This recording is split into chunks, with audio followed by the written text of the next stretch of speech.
챗 GPT 같은 AI를 쓰다 보면 와, 정말 똑똑하다 싶다가도 가끔씩은 어라? 하는 순간이 있죠. 단순히 말을 그럴듯하게 잘하는 걸 넘어서 진짜로 생각하는 AI를 만들려면 과연 뭐가 필요할까요? 여기엔 AI를 완전히 다른 차원으로 끌어올리는 세 가지 핵심 기술이 있습니다.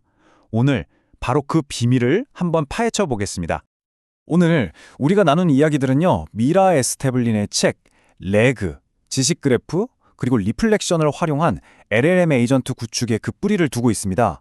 이 책이 AI가 지금 어떻게 진화하고 있는지 그 방향을 아주 명확하게 보여주는 뭐랄까 일종의 지도 같은 역할을 하거든요. 네, 바로 이 문장. 오늘 이야기의 핵심을 정말 완벽하게 꿰뚫고 있죠. 진정한 지능이라는 건 그냥 지식을 막 쌓아두는 게 아니라 그 지식들을 서로 연결하고 그걸 바탕으로 새로운 결론을 이끌어내고 심지어는 자기 자신을 돌아도는 능력, 바로 거기서 나온다는 겁니다. 자, 그럼 본론으로 들어가서 먼저 대규모 언어 모델, 우리가 흔히 LLM이라고 부르는 것들이 풀어야 할 근본적인 문제가 뭔지부터 한번 짚고 넘어가 보죠. 뭐 다들 아시겠지만 LLM 정말 대단하잖아요? 글 쓰는 실력이나 긴 글을 요약하는 능력, 또 우리랑 자연스럽게 대화하는 걸 보면 와, 이게 진짜 기계가 맞나 싶을 정도로 유창하죠? 그런데 말이죠, 여기에 치명적인 약점이 하나 있습니다. LLM은 진짜 사실을 말하도록 훈련된 게 아니라 가장 그럴듯하게 들리는 말을 하도록 훈련됐다는 거예요.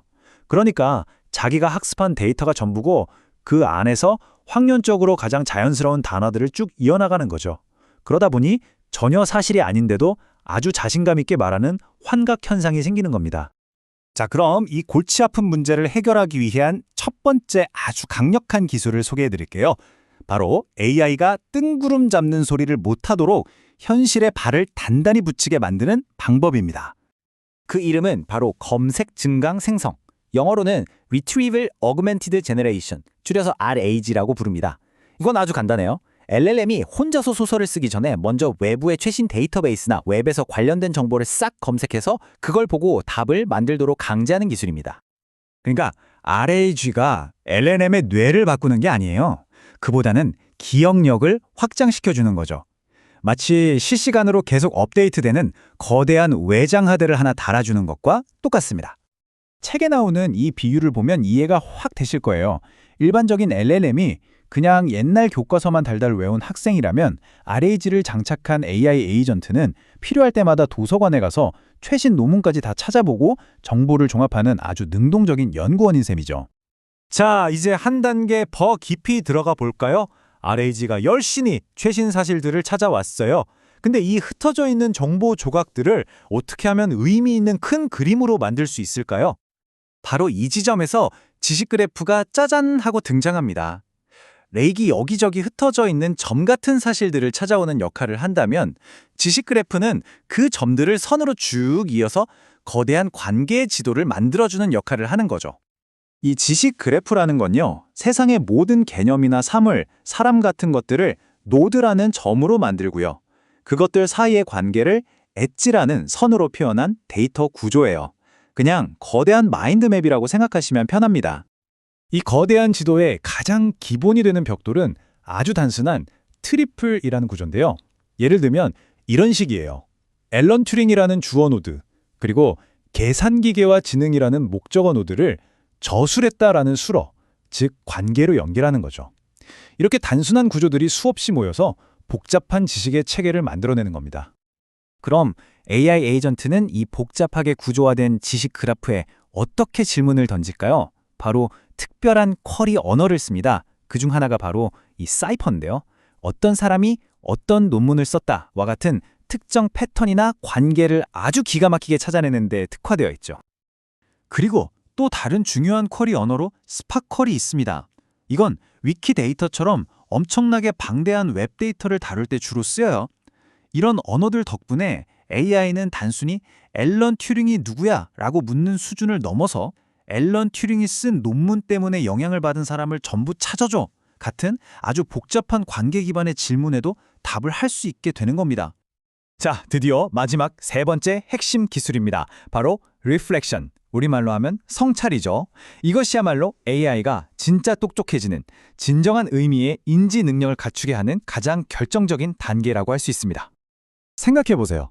아무리 사실을 잘 찾아오고 그 관계를 잘 이해한다고 해도 자기가 뭘 잘못했는지 깨닫고 그걸 고치지 못한다면 그걸 진짜 지능이라고 할 수 있을까요? 바로 이 성찰 능력이야말로 그냥 시키는 대로 반응만 하는 도구와 스스로 생각하는 존재를 가르는 결정적인 차이점입니다. 이게 바로 인지 루프라는 건데요. AI는 먼저 목표를 이루기 위한 계획을 세웁니다. 그리고 그 계획을 실행하죠. 그 다음에 여기서부터가 중요한데 자기가 실행한 결과를 보면서 성찰을 합니다. 아, 이 부분이 좀 부족했네. 이건 실수였구나 하고요. 그리고 마지막으로 그 성찰을 바탕으로 원래 세웠던 계획을 수정합니다. 이 순환 과정을 계속 반복하면서 AI가 스스로 배우고 더 나아지는 거죠. 자, 이제 슬슬 마무리를 해볼까요? 지금까지 우리가 살펴본 이 세 가지 기술들이 하나로 합쳐져서 어떻게 진짜 생각하는 기계를 만들어내는지 한번 정리해 보겠습니다. 바로 이겁니다. 생각하는 AI 에이전트를 만드는 세 개의 기동. 첫째, 레그가 AI를 뜬구름 잡지 않고 현실에 진실에 발붙이게 만들고, 둘째, 지식 그래프가 정보에 맥락을 부여해서 깊이 있는 이해를 가능하게 하고, 셋째, 리플렉션, 즉 성찰 루프가 스스로 개선할 수 있는 힘을 주는 거죠. 이 세 가지 기술이 합쳐지는 순간 AI는 더 이상 그냥 말을 만들어내는 기계, 즉 언어 생성기가 아닙니다. 스스로 생각하고 판단하고 배우는 인지 시스템으로 완전히 탈바꿈하는 거죠. 우리는 이제 말하는 도구를 만드는 시대를 지나 생각하는 시스템을 설계하는 시대로 들어가고 있는 겁니다. AI가 그냥 대답만 하는 걸 넘어서 스스로 추론하고 심지어 자기 실수를 고쳐나가는 능력을 갖게 된다면 우리가 마주하게 될 다음 세상은 과연 어떤 모습일까요? 이 질문은 우리 모두에게 정말 많은 생각을 하게 만드는 것 같습니다. 오늘 제가 준비한 이야기는 여기까지입니다. AI의 진화에 대한 이번 이야기가 흥미로우셨거나 도움이 되셨다면 좋아요와 구독 버튼 꼭 좀 눌러주세요. 여러분의 응원 하나하나가 앞으로 더 깊이 있고 재미있는 주제를 다뤘는데 정말 큰 힘이 됩니다. 감사합니다.